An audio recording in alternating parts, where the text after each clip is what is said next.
The mother who never stopped searching for her child. A story that breaks your heart and never lets it heal. The ground shook like the sky was falling apart. Buildings screamed, glass shattered, and the world turned to dust. When Hannah opened her eyes, the world she knew no longer existed.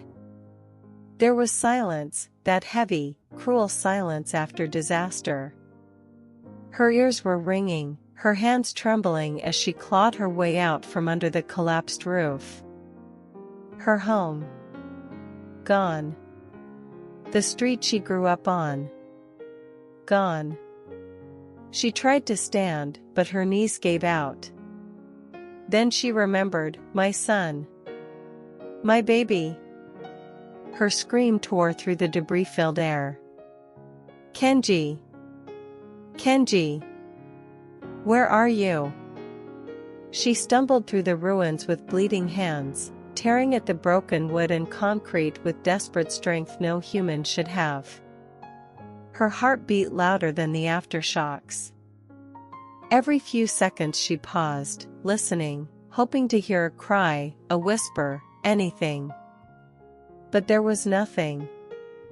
Only the wind. Only the sound of a mother breaking apart. Hours passed.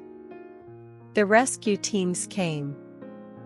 They pulled bodies from the rubble, whispered prayers, covered faces. When they found a small, lifeless hand clutching a toy car, they looked at Hannah with pity in their eyes. But she refused to listen. No. That's not my son. That's someone else's child. My Kenji is still alive. She laughed, a fragile, trembling laugh that made the rescuers exchange helpless looks. Hannah.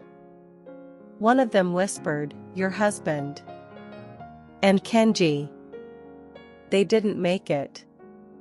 She shook her head so hard it hurt. Don't say that. Don't you dare say that. She grabbed a shovel and ran back into the ruins. For 3 days and 3 nights, Hannah dug through the wreckage with her bare hands.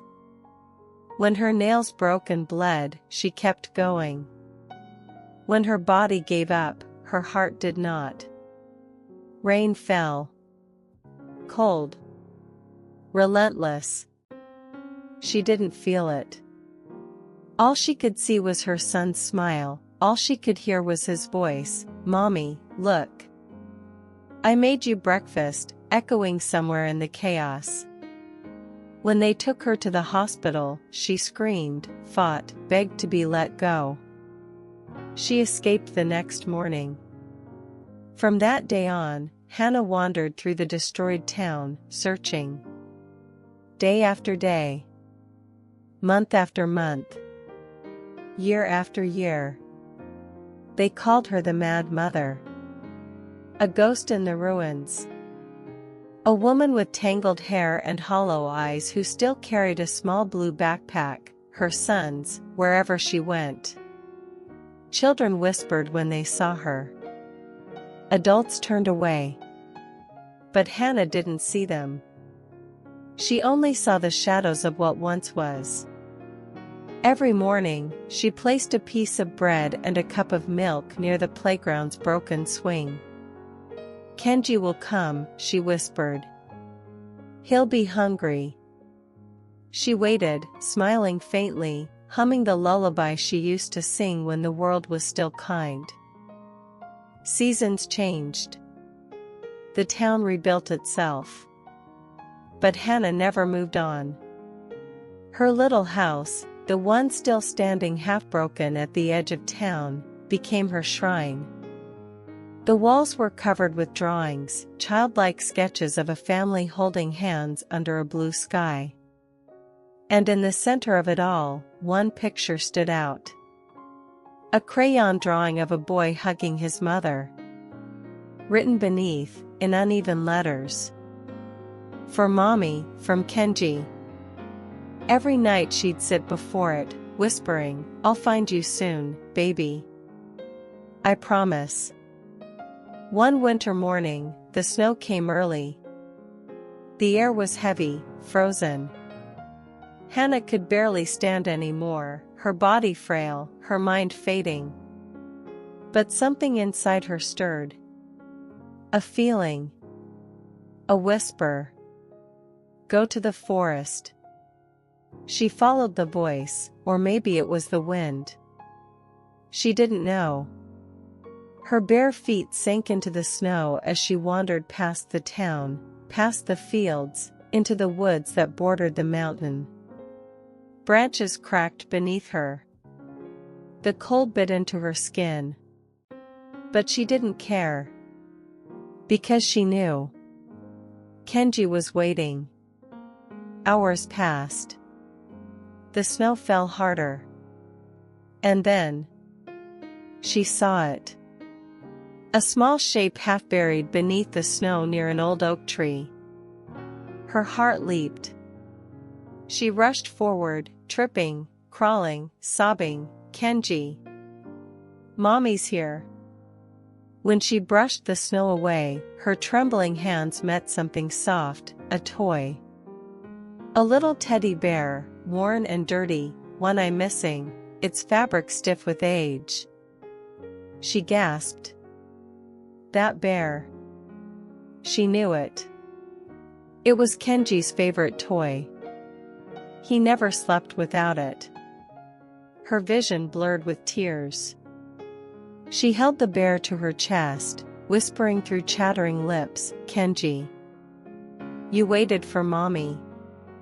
She pressed her face into it, inhaling the faint, dusty scent of fabric and earth, pretending it was her son's scent, the way he used to smell after playing in the garden. In that moment, her broken mind could no longer tell the difference between the toy and the child she lost. She smiled, a fragile, heartbreaking smile. There you are. My baby. I've missed you so much. She sat beneath the great oak tree, hugging the teddy bear tightly. Snowflakes fell onto her hair, her eyelashes, her shaking shoulders. Her eyes softened. In her mind, the world was warm again. She saw her husband, standing a few steps away, smiling like he used to before the world ended. And beside him, little Kenji, running toward her with open arms. Mommy. Her lips trembled. She reached out her hand. The wind held, and the world seemed to pause. For one brief, impossible second, Hannah's face was peaceful, glowing with love. Then silence. Her eyes slowly closed, her head resting against the teddy bear's worn fur. Her arms never loosened their hold. The snow kept falling, gently, endlessly, covering the woman and the toy in a soft white blanket. Days later, a passing hiker found her. He saw her curled under the oak tree, frozen, but with a faint smile still on her lips. In her arms, the small teddy bear, held as though it were the most precious thing in the world. He stood there for a long time, not daring to disturb her peace. The sight was too sacred, too human. He whispered a prayer, wiped a tear, and walked away. The wind carried the sound of Hannah's lullaby, faint but clear, through the forest. Years later, when spring returned, wildflowers grew around that oak tree. Locals began calling it the mother's tree. Some said, on quiet nights, you could still hear a woman humming to a child beneath the moonlight. Others said they'd seen a small figure of a boy, holding his mother's hand, walking away into the mist. In a world that moves too fast, Hannah never stopped. Even when her body gave up, her heart didn't. Even when her mind broke, her love stayed whole. She became a legend not because she survived, but because she never stopped loving. A mother's love doesn't end with death. It lives in the wind, in the earth, in the stories we tell, and sometimes, beneath an old oak tree, still waiting for her child.